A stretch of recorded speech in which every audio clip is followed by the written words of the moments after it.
वंदनीय जगद्गुरु देहू निवासी श्रीमंत श्री संत तुकोबा यांचा 4 चरणाचा असा अभंगाच्या सेवेकरता निघालेला आहे। भगवान असीम कृपेतून विश्वमाऊली ज्ञानोबा यांच्यापासून ते जगद्गुरु तुकोबा यांच्यापर्यंत चालत असलेला अखंड पारमार्थिक सोहळा आणि या सोहळ्यातील आजचा हा कितवा दिवस आहे? तिसरा दिवस आहे। बघा मौजे कापसेवाडी तालुका माढा जिल्हा सोलापूर अखंड हरिनाम वर्ष 27वे बघा भव्य आणि दिव्य अशा स्वरूपाचा अखंड हरिनाम सप्ताह सोहळा आहे। अनेक वर्षापासून चालत असलेला हा सोहळा या ठिकाणी सर्व काही गुरुजन मंडळी उपस्थित आहेत। सर्व काही टाळकरी पंचक्रोशीतील अनेक भजन मंडळी या ठिकाणी उपस्थित आहेत। त्याचबरोबर ज्यांनी सुंदर असं गायन आज या ठिकाणी सुरुवात केली असे आमचे महाराज भूषण महाराज त्या ठिकाणी उपस्थित आहे।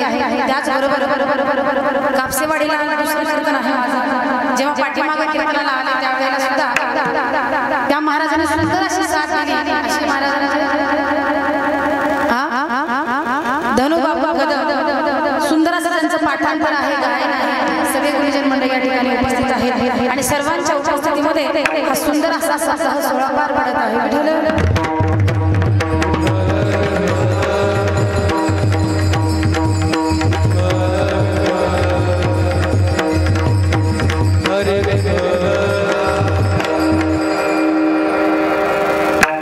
या ठिकाणी मृदंगाची साथ करणारे वैभव दादा आणि तुकाराम दादा सुंदर अशी साथ या ठिकाणी करत आहेत आणि सगळ्यांच्या उपस्थितीमध्ये हा सोहळा या ठिकाणी पार पडणार आहे।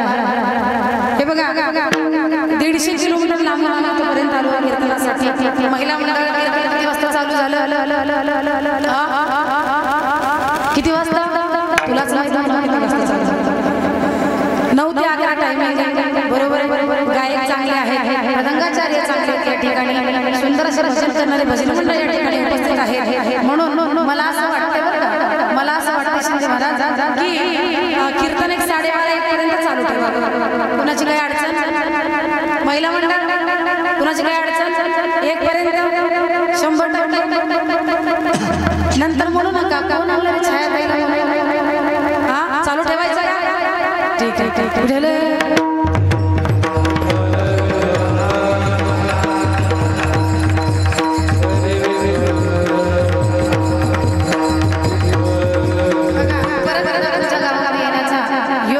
म्हणजे आमचे दगडूभाऊ शिंदे, अंकुशदादा कापसे आणि बबन मामा गवळी यांच्या या ठिकाणी येण्याचा योग आला। त्याचबरोबर आमचे अतुल महाराज अमोल महाराज यांच्यामुळे येण्याचा योग या ठिकाणी आलेला आहे। आता कीर्तनाच्या परिमिशन तुम्ही सगळ्यांची घेतली बरं का। महिला मंडळाची पुरुष वर्ग तिकडल्या उठून जाणार, 1 पर्यंत बसणार नक्की ना? बघा बरं काय सोडणार नाही काय म्हणत आहे असं आमचं झालेलं फोटो झाले किती वेळ कसं ना विठोबा काळजी नाही अगदी दररोजच्या वेळामध्ये आपल्या कीर्तन या ठिकाणी पूर्ण होईल। विठ्ठल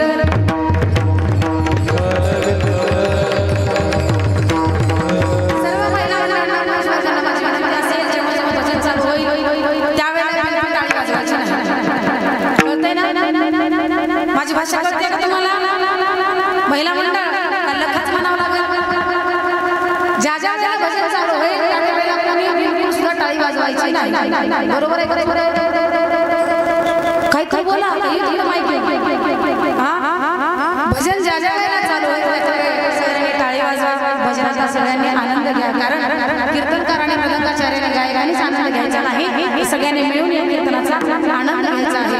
कारण कीर्तन करताना जेवढा आनंद आम्हाला होतो, मृदंग वाजवताना जेवढा आनंद मृदंगाचार्याला होतो, भजन म्हणताना तेवढा आनंद प्रत्येक जीवाला या ठिकाणी झाला पाहिजे। आणि त्या आनंदासाठी आणि त्या समाधानासाठी आपण सर्वजण या ठिकाणी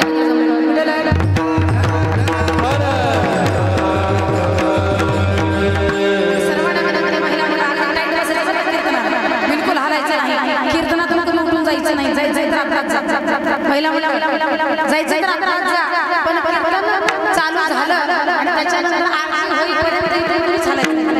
कळलं मला पांडुरंगाची शपथ आहे, कीर्तन होईपर्यंत आरती होईपर्यंत हालायचं नाही। असं आहे का? हा, कशी काळजी आपल्याला सांगायची. आणि श्रोत्यावर्गाने फ्रेश बसलं पाहिजे. का सांगू का? श्रोत्यावरच वक्त्याचं बोलणं अवलंबून असतं. श्रोता जर फ्रेश असेल तर वक्ता सुद्धा तेवढ्याच आनंदाने या ठिकाणी बोलू शकतो. एक वाक्य सांगताय का? श्रोता जब जागता है तब वक्ता बढ़िया करता है. करते ना? श्रोता जब जागता है तब वक्ता बढ़िया करता है. लेकिन श्रोता जब सोता है तब वक्ता कुछ नहीं बकता है. बरोबर आहे की नाही? म्हणून वक्त्याला जागा ठेवण्यासाठी श्रोत्याने जागा राहायला पाहिजे.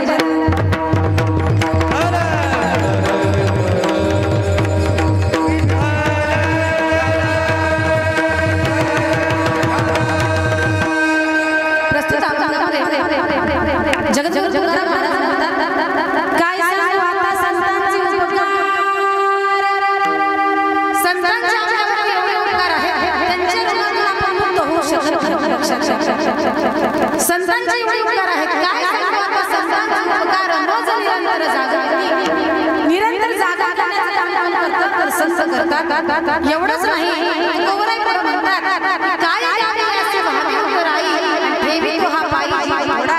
संतांचे आपल्यावर एवढे उपकार आहे की माझा जीव जरी त्यांच्यासाठी ठेवलो तरी अगदी शिल्लक आहे, अगदी कमी आहे. एवढंच नाही, संतांचं बोलणं कशा प्रकारचं सहज बोलणे ही उपदेश. सहज बोलणे ही उपदेश करुणी सायास शिकविती.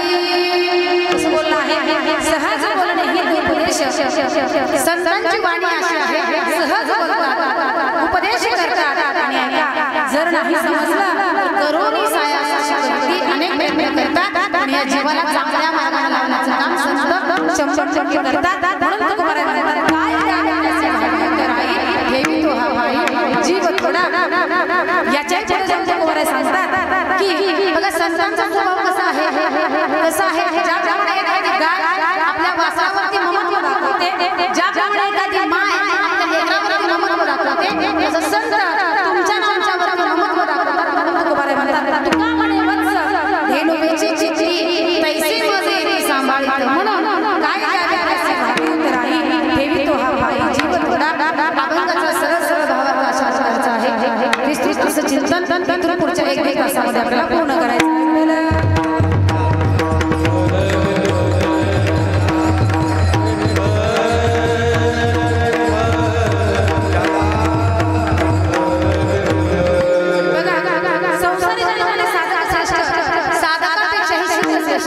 आणि सिद्धांपेक्षाही संत श्रेष्ठ. तुम्ही मला सांगा संतांपेक्षाही जगतामध्ये कोणी श्रेष्ठ आहे का? हो तरी म्हणा, नाही तरी म्हणा, पण काहीतरी म्हणा. संतांपेक्षा श्रेष्ठ कोणी आहे जगतामध्ये? संतांपेक्षा श्रेष्ठ कोणीच नाही. म्हणून आदिनाथ शंकराचार्य म्हणतात सन्मान वर्तन संत तद्रूपेण विद्या विनय वर्तते स एव इति वर्तन संत. सरळ सरळ त्यांनी सांगितलेलं आहे सन्मार्गाने जीवन जगतात त्यांना काय म्हणतात? संत म्हणतात. ज्यांना विद्या आणि विनय प्राप्त झालेला आहे त्यांना काय म्हणतात? संत म्हणतात. असे संत कशासाठी अवतरण झालेले आहेत? कशासाठी? तुमच्या आमच्या कल्याणासाठी, जगाच्या कल्याणासाठी संतांनी काय घेतलेलं आहे? अवतार घेतलेला आहे. आपण पाहतोय समाजामध्ये अनेक प्रकारचे लोक आहेत. बघा काही पुढविणारे आहेत, काही भुललेले आहेत, काही भुलणारे आहेत. पुढविणारे कसे आहेत समाजामध्ये? लोक व्यसनाच्या आधी स्वतः जातात आणि इतरांना सुद्धा व्यसनामध्ये बुडवून टाकतात. हे बुडविणारे आहेत. बुडलेले प्रपंचामध्ये अनेक जीव बुडलेले आहेत आणि काही बुडणारे, काही जीव प्रपंचामध्ये बुडले बुडणारे, काही बुडत चाललेले आहेत. करायचं हो नो नो नाही नाही म्हणते का? बघा होच म्हणणार नाही तुम्हाला हे आहे बुडणारे, संसारामध्ये बुडत जाणारे. लक्षात घ्या असे काही जीव समाजामध्ये आहेत. हे झाले त्यांच्या आमच्यासाठी. पण ऐका जर संसारासाठी साधकासाठी जर एखादी गोष्ट सांगायची झाली तर ऐका 3 प्रकारच्या गोष्टी आपल्याला सांगता येईल. पहिलं तरणारे आहे, दुसरं तरणारे आहे आणि तिसरे तारणारे आहे. पहिलं काय आहे? तरलेले. तरलेले कोण आहे? मुनी आहे. बरोबर आहे की नाही?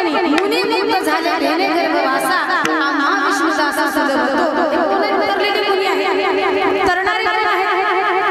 तरणारे साधक आहेत. लक्षात घ्या कोण आहे तरणारे? साधक आहेत. कारण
तुमच्या आमच्या जीवाचा उद्धार करण्याकरता संत या ठिकाणी अवतरले झालेले आहेत. यांना म्हणतात संत.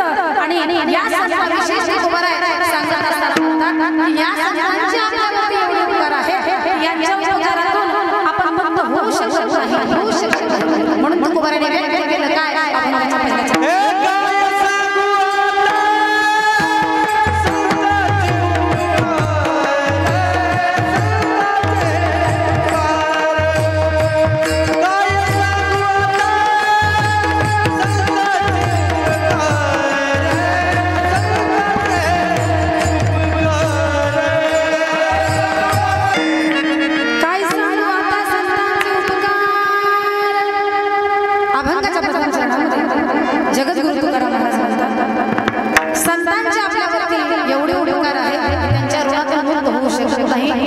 लक्षात घ्या सर्वांनी. देवाचे, संतांचे आणि आई वडिलांचे आपल्यावरती एवढे उपकार आहे. असं जर पाहिलं अनेक गोष्टीचे अनेक पदार्थाचे आपल्यावरती उपकार आहे, पण महत्त्वाचे तीन देव, संत आणि आई वडील यांचे आपल्यावरती खूप उपकार आहे. लक्षात घ्या. ज्यावेळेला पृथ्वी निर्माण करण्याचा योग आला आणि निर्माण करण्यापूर्वी देवाने विचार केला आणि देवाने विचार करून काही 5-7 पदार्थांची निर्मिती केली. बघा हे पदार्थ कोणते सुभाषितकार सांगतात. रविचंद्र घना वृक्षानदी गायीचे सजना इति परोपकारा युगे देवेन निर्मितः. काय सांगा रविचंद्र घना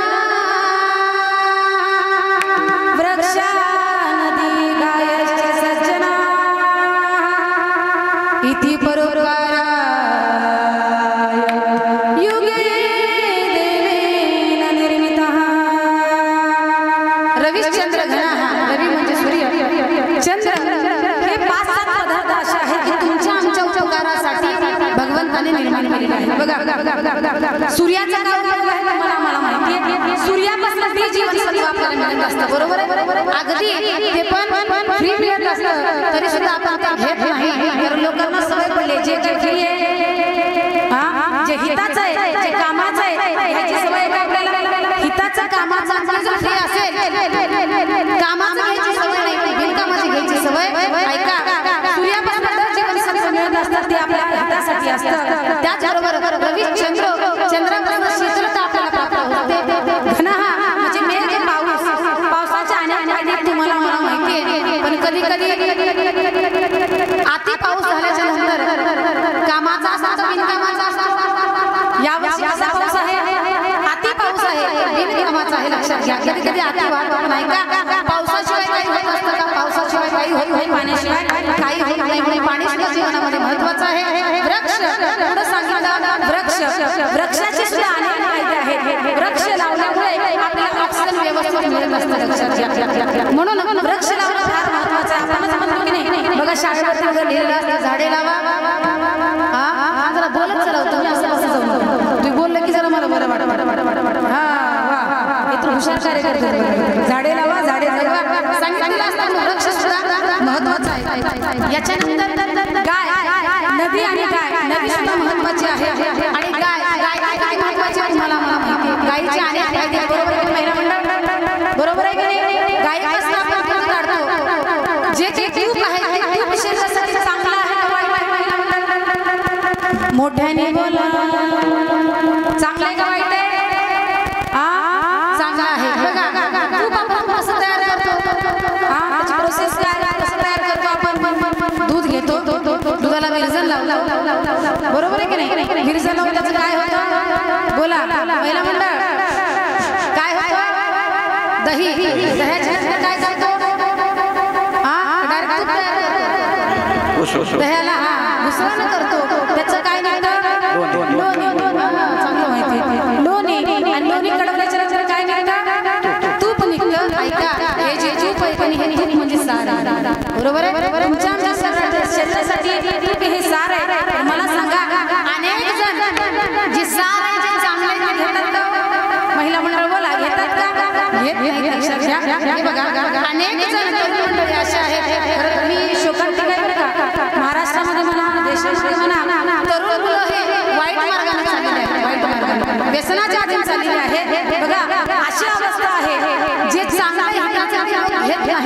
मला सांगा जे मुलं जे पुरुष व्यसन करतात व्यसन करण्यासाठी 4-4 किलोमीटर लांब जातात 4-4 किलोमीटर आणि जो व्यसन करतात आणि मला सांगा हे दूध घरापर्यंत येते बरोबर दूध घ्या घरापर्यंत येतं घरापर्यंत जे येतं ते आपल्याला पचत नाही ते घेतो आपण अर्धा लिटर आता तर अशा अवस्था झाली आहे दूध काढकी घाल डेअरीला दूध काढकी घाल डेअरीला बघा एवढ्या माणसाला पैशाची लालूच लागली की 4-400 येतील पण त्याचं तूप करावं शरीरासाठी खावं एवढं सुद्धा माणूस विचार करत नाही हो लक्षात घ्या गायचं दूध असेल दही असेल तूप असेल शरीरासाठी फार महत्वाचं लक्षात घ्या फार महत्वाचं म्हणून गायचं महत्व सांगितलं गायक पदार्थ सांगितलं आणि याच्या गायचे तूप पदार्थ सांगितलं आणि याच्या सांगितलं महत्वाचं काय संत सुद्धा जीवनामध्ये फार महत्वाचे आहे म्हणून सुभाष वर्णन केलं हे सर्व पदार्थ आपल्या हिताच्या उपकारासाठी त्यांनी निर्माण केलेले आहे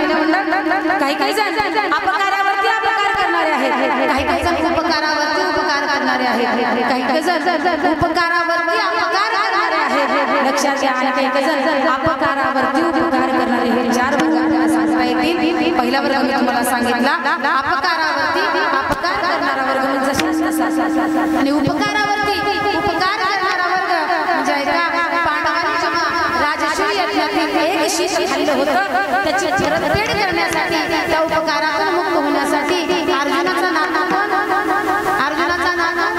राजा परीक्षित याला श्रीमद भागवत सांगितलं आणि याला मोक्ष मिळवून दिलं उपकारातून मुक्त होण्यासाठी काही जण उपकारावर उपकार करणारे आहेत आणि काही जण उपकारावर अपकार करणारे आहेत तुम्हाला मला माहिती कोण आहे असं ऐका भस्मासुराला कोण वरदान दिलं होतं भगवान शंकरांनी वरदान दिलं होतं ज्याच्या डोक्यात हात ठेवशील तो काय होऊन जाईल भस्म होऊन जाईल नाही का अशी वेळ आली की काही गोष्टीसाठी भस्मासुराने कुणाच्या डोक्यावर हात ठेवण्यासाठी गेला भगवान शंकरांचा याला म्हणतात उपकार करणाऱ्यावर अपकार करणारा वर्ग पुढचा 4था वर्ग सांगितला अपकार करणारा वर्ग सुद्धा उपकार करणारा वर्ग या समाजामध्ये आहे तो वर्ग म्हणजे माझ्या संतांचा लक्षात घ्या ज्या माझ्या प्रभू रामचंद्रांना वनवास मिळाला कुणामुळे कैकेयीमुळे नाही का जिच्यामुळे वनवास घडला वनवासातून परत आल्याच्या नंतर माझ्या प्रभू रामचंद्रांनी सगळ्यात आधी लक्षात घेतलं होतं कैकेयीचं घेतलं होतं ज्या ज्ञानेश्वर माऊलींना विश्वाख्याचाने त्रास दिला त्यांचा सुद्धा उद्धार माझ्या माऊलीने केलेला आहे हे आहे अपकार करणारा वर्ग उपकार करणारा वर्ग विठ्ठल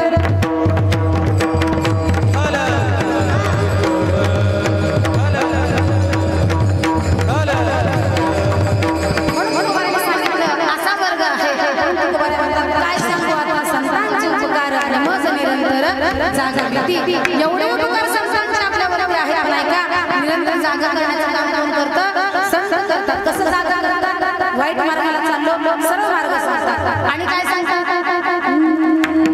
उठा जागे भारे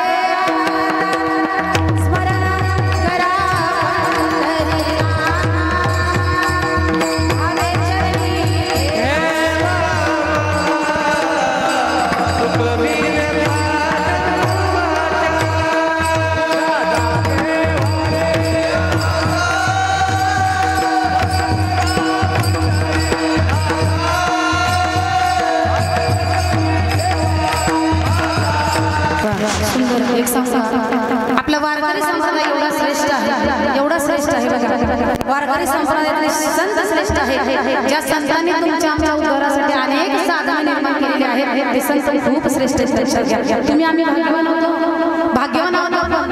कारण ज्या महाराष्ट्राला संतांची भूमी म्हणतात त्या महाराष्ट्रात आपला जन्म झाला लक्षात घ्या तुम्ही आम्ही भाग्यवान आहोत या संतांनी आपल्यासाठी अनेक साधने आपल्या कल्याणासाठी अनेक साधने ठेवलेली आहेत काय सुंदर काकडा आहे काय सुंदर हरिपाठ आहे काय सुंदर गाथा भजन आहे बरोबर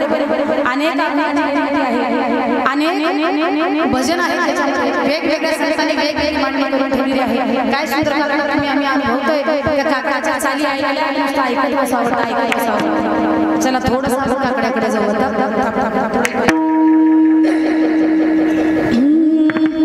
वचन आहे गणापती वचन आहे गणापती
राहावं वाटतं, ऐकतच राहावं वाटतं. जीव जीव प्राण असणारा हा गागडा हरिपाठ अनेक भजन आपला भाग्यवान आहोत. ऐका, या संतांनी तुमच्या आमच्यासाठी कल्याण करण्यासाठी अनेक साधन निर्माण करून ठेवलेले आहेत.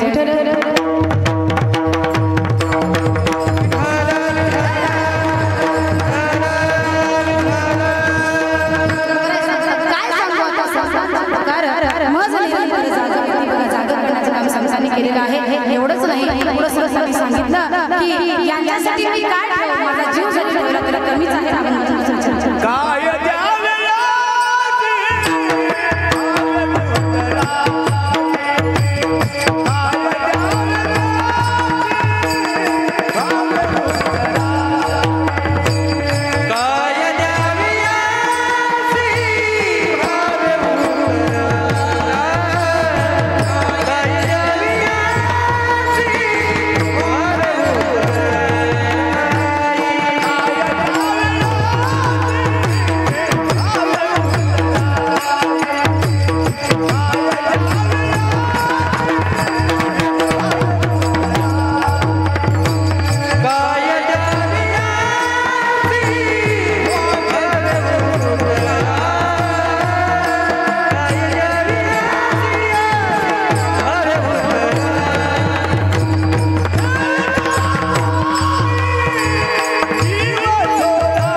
काय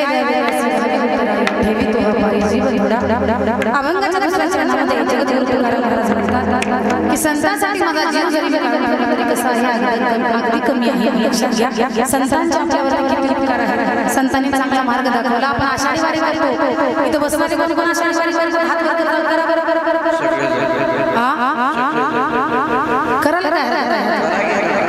बसलेले मंडळी, महिला मंडळ आषाढी वारी कोण करतात, सगळे वारी करतात.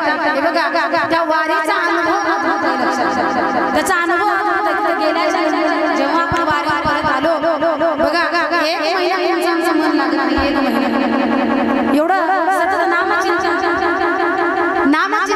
संतांचा गजर होत असतं आणि त्या आनंदमय वातावरणामध्ये आपण सुद्धा रमून जातो. म्हणून लक्षात घ्या, एवढा आनंद या संत नामामध्ये आहे, एवढा आनंद संत नामाच्या गजरामध्ये आहे. म्हणून ही आषाढी वारी आपण करतो, त्या संतांनीच आपल्यासाठी ठेवलेलं वचन आहे आणि त्याच वचनावर आपण चाललो.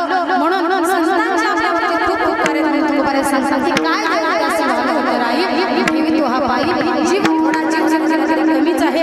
एवढंच नाही, तुकोबारांनी सांगितलं की बाबांनो, संतांचा बोलणं सुद्धा काही साधारण आहे का, सहज जरी बोललं तर ते पूर्ण झाल्याशिवाय राहत नाही.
आणि सायास करून तुम्हाला आम्हाला शिकवत असतात. तुकोबराय सांगतात म्हणून माझा संतावर विश्वास आहे. का संत अनेक सायास करून शिकवतात आहे का. संतांचा सहज बोलणं कशा प्रकारचा आहे. वेळेला माऊलीच्या चांगल्या रस्त्याने वारीला निघालेला असताना समोर आणि ती प्रेत यात्रा समोर येत आहे आणि माऊली येत आहे. जिचा पती वारला होता त्या पत्नीनं माऊलींना पाहिलं. तिने विचार केला की माऊली चाललेले आहे आपण त्यांचं दर्शन घ्यावं. ती माऊलींचं दर्शन घेतली. माऊलींचं दर्शन घेतल्याच्या नंतर तिच्या मुखातून सहज शब्द बाहेर पडला अष्टपुत्र सौभाग्यवती. हा शब्द सहज माऊलीच्या मुखातून बाहेर पडला. मुखातून बाहेर पडल्याच्या नंतर तिनं रडत माऊलीकडे पाहिली आणि माऊलीकडे पाहून लागली की माऊली कोणत्या जन्माचा आशीर्वाद देत आहात. माऊलीने सांगितलं कोणत्या जन्माचा. या जन्माचा मी आशीर्वाद देतोय. अष्टपुत्र सौभाग्यवती भव हा आशीर्वाद या जन्माचा देतोय. पण माऊली ऐका या जन्माचा तुम्ही मला आशीर्वाद देत आहात. हे प्रेत आहे ना प्रेत माझ्या पती परमेश्वराचा. कोणाचा आहे. पती परमेश्वराचा आहे. माऊली तिकडे गेले. माऊलीने सहज हाक मारली आणि सच्चिदानंद बाबा बरोबर जसा झोपेतला माणूस अलगद होऊन बसावा तसं ते प्रेत अलगद होऊन बसलं. ही संतांच्या वाणीची लक्षात घ्या. आणि तेव्हा त्याच प्रेतानं त्याच सच्चिदानंद बाबाने काय लिहिली. ज्ञानेश्वरीची शेवटची ओवी आहे. शकी 12 शकी 12 ज्ञानेश्वरी सच्चिदानंद बाबा ताकद कोणाची आहे. संतांचे. तुकोबराय सांगतात संतांवर माझा काय आहे विश्वास आहे म्हणून सांगतो. संतांच्या फार उपकार करतो. तुकोबराय सांगतात बघा संतांची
संतांचे पायी हा माझा विश्वास असा भावेदासा झालो त्यांचा. संतांवर माझा विश्वास आहे. संतांचं बोलणं कसं आहे सहज सहज आपला बोलणं कसं असावं सहज असं लक्षात घ्या. संतांनी सहज बोललं तर आयुष्याचा उद्धार होतो आणि आपण सहज बोललो एखाद्याच्या घरामध्ये बरोबर आहे. तुमचं आमचं बोलणं असं बरोबर आहे. असं बोलून गाडी टाकून आपण निघून जातो. लक्षात घ्या इतरांचं वाटोळं जर केलं इतरांच्या घरात जर भांडण लावलं तर आपल्या घरात भांडण कधी सांगता येत नाही. म्हणून इतरांच्या घरात भांडण लावताना इतरांच्या घरात गाडी ओढताना 10 वेळा विचार करा आणि मगच भांडण लावा. फार महत्त्वाचं आहे हा विचार. फार महत्त्वाचा आहे. म्हणून संतांचं सहज आहे तर आपल्या कल्याणासाठी आपल्या उद्धारासाठी आहे. आहे म्हणून सांगतात की संतान के संग लागला तेरी अच्छी बनेगी तेरी बिगड़ी बनेगी तेरी किस्मत जगेगी संतन के संग लागले तेरी अच्छी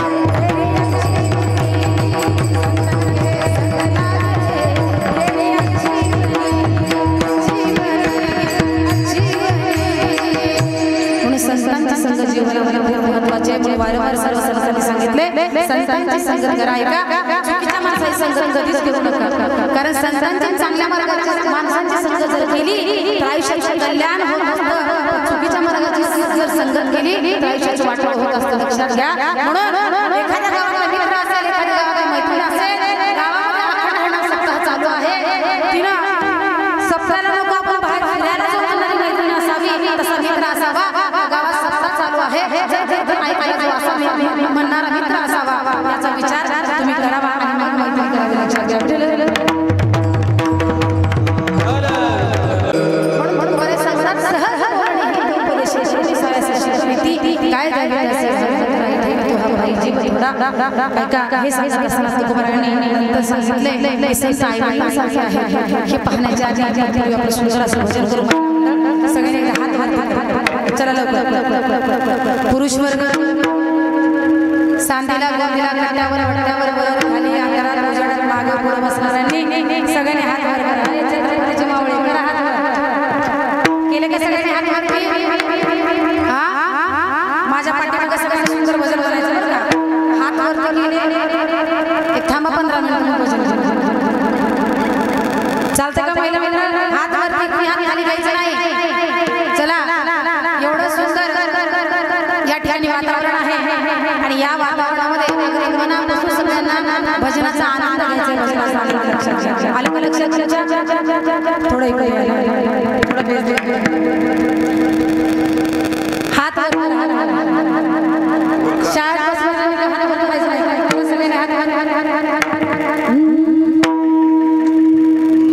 केले का केले का लक्ष्मी सारंग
घेतली हात वर करायला कोण सांगतो खाली घ्यायला कोण सांगतो कधी सांगतो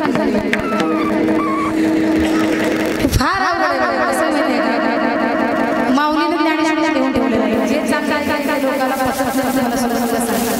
सरस विषय विषयांचा परिपाड गोड बरबाद लागे गोडो विषय गोड झाला बघा जे चांगलं लवकर नाही जे बडबड हात हात मी सांगितले भजन केला एवढं हात आवडले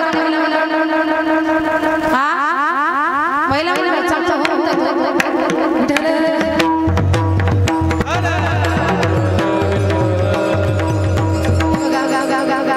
कसं महिला इथला जो आनंद आहे कारण ह्याचा आनंद कसा आहे समाधान सदा हरिकथा त्याने सदाच्या समाधान समाधान भजनाने मला सांगा प्रपंच करणारी समाधानाचा महिला मंडळ संसारामध्ये आनंद आहे का तुम्ही सगळं बोलायला संसारामध्ये आनंद आहे का महिला मंडळ आता बोला काही आनंद नाही बघा संसारामध्ये आनंद नाही मृदंगाच्या वेळेला सांगितलं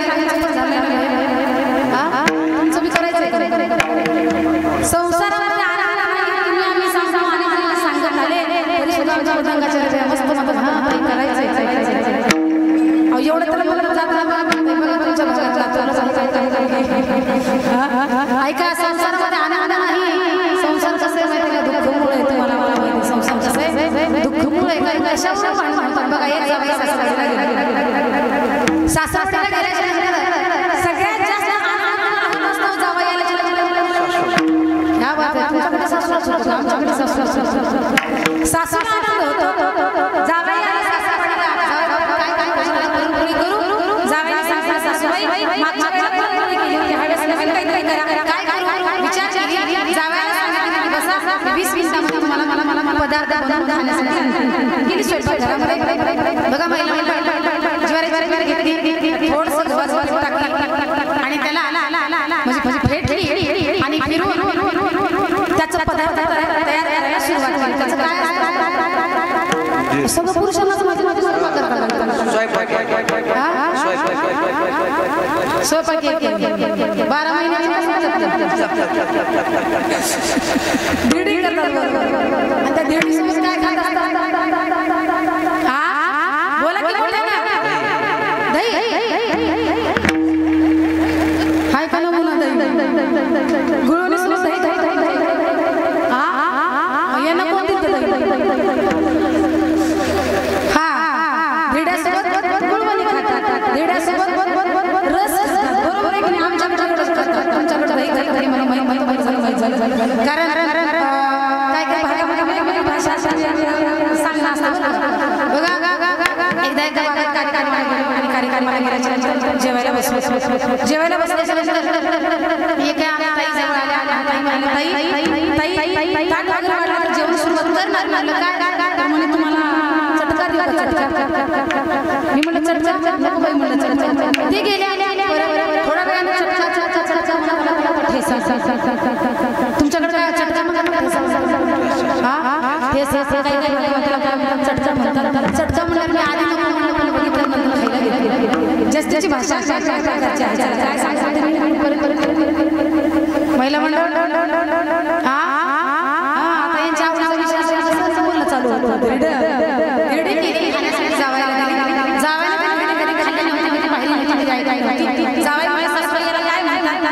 सासूबाईने सांगितलं पाठ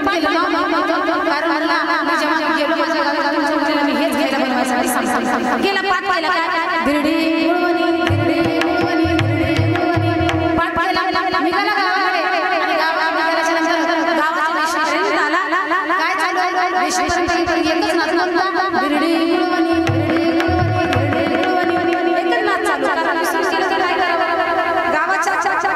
वेशीपर्यंत आला आणि वेशीपर्यंत आल्याबरोबर शेणाच्या पंपावर पाय घसरला पसरला तसं नाव सुद्धा विसरला कशाचं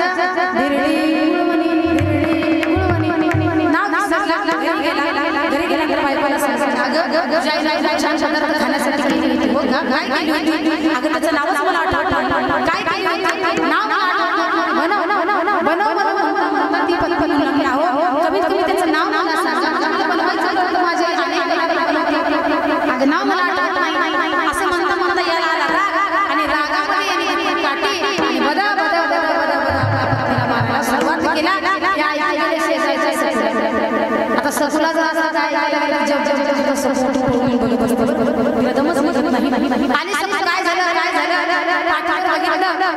बघितलं बरोबर जिचा पती मारलेला आहे अरे कसलं मारलं बायकोला तुझ्या मारून पाठ कशाने केला आता दृष्टांत संपला लक्षात घ्या मला सांगा बोला ना नव्हतं तरी सुद्धा प्रपंचामध्ये कशावर वाद निर्माण सांगता येत नाही प्रपंचामध्ये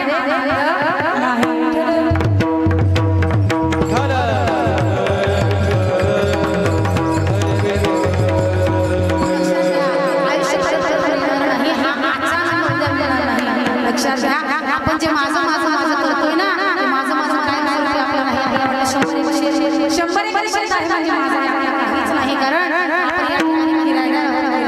आज नाही कारण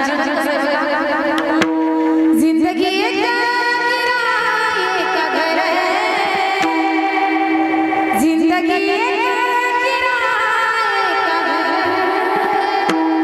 एक ना एक दिन बदलना पड़ेगा एक ना एक दिन बदलना पड़ेगा मौत जब तुझको आवाज़ देगी मौत जब तुझको आवाज़ देगी घर से बाहर निकलना पड़ेगा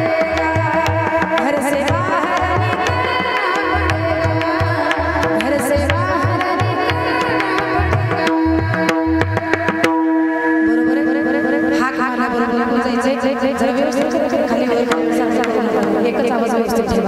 पण आयुष्य विचार करा म्हणून काय करा भजन करा संतांचं सहज आहे सगळ्यांनी सुंदर भजन करू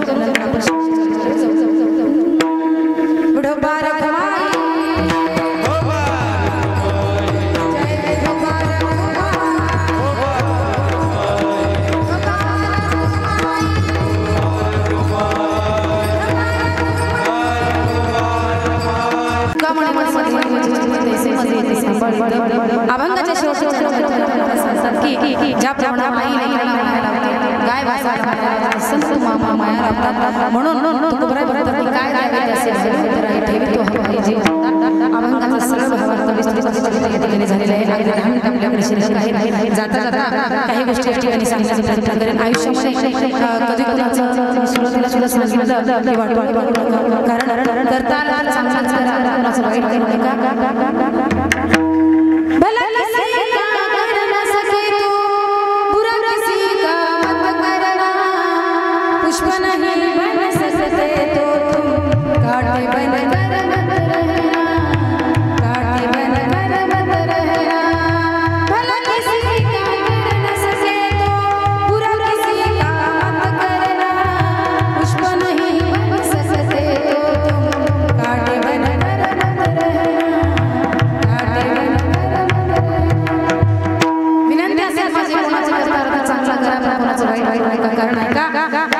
प्रत्येकाचा आशीर्वाद महत्वाचा आशीर्वाद महत्वाचा नाही खिशामध्ये पैशाचा खळखळाट असावा पण त्या पाठीमागे एक पैसा असावा एक पैसा असावा लक्षात घ्या म्हणून प्रयत्न करा आणि आशीर्वाद घेतल्याशिवाय आयुष्याचे कल्याण होणार नाही मला सर्वांना माझी विनंती असेल बघा आई-वडिलांची सेवा करा कारण जीवनामध्ये आई-वडिलांची सेवा महत्वाची आपल्याला माहिती आहे ज्या छत्रपती शिवाजी महाराजांनी आईचं स्वप्न पूर्ण करण्याकरता हिंदवी स्वराज्याची स्थापना केली आहे त्या आईच्या पाणी आणायचं नाही जो आई-वडिलांच्या पाणी आणतो लक्षात घ्या त्याचं आयुष्य कधीच कल्याण होत नाही जो आई-वडिलांची सेवा करतो त्याचं आयुष्य कल्याण झाल्याशिवाय आई-वडिलांची सेवा करा आई-वडिलांची सेवा जीवनामध्ये महत्वाची आहे त्यांची करा माहिती आहे का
केला बघा आपल्या महाराष्ट्राच्या आराध्य असतात छत्रपती शिवाजी महाराज यांनी पूर्ण केलं आपला अभिमान आहे आपला गर्व आहे छत्रपती शिवाजी महाराज आहे आणि ऐका ज्यावेळेला छत्रपती शिवाजी महाराजांनी 18 पगड सोबत घेऊन चालले 18 पगड कल्याण केलं छत्रपती शिवाजी महाराजांच्या नंतर जर 18 पगड जाताना ज्यांना साथ दिली असे मनोज दादा जरांगे पाटील आहेत मनोज दादा जरांगे पाटील ऐका महाराष्ट्राचा धन्यवाद एकदा तुम्हाला मुख्यमंत्र्याला झुकवलं एकदा महाराष्ट्र शासनाला झुकवण्याची ताकद ज्या भागामध्ये होतं ना ते मराठा लक्षात घ्या म्हणून जीवनामध्ये संघटन फार महत्त्वाचं आहे एक मराठा लाख मराठा संघटनाशिवाय हे होत नाही लक्षात घ्या याच्यामध्ये निस्वार्थ भावना आहे म्हणून हे सगळं घडलेलं आहे कसलं स्वार्थ नाही आणि याच्याशिवाय हे साध्य केल्याशिवाय पर्याय नाही लक्षात घ्या म्हणून जिथं स्वार्थ भावना काहीच प्राप्त होत नाही निस्वार्थ भावना तिथं सगळं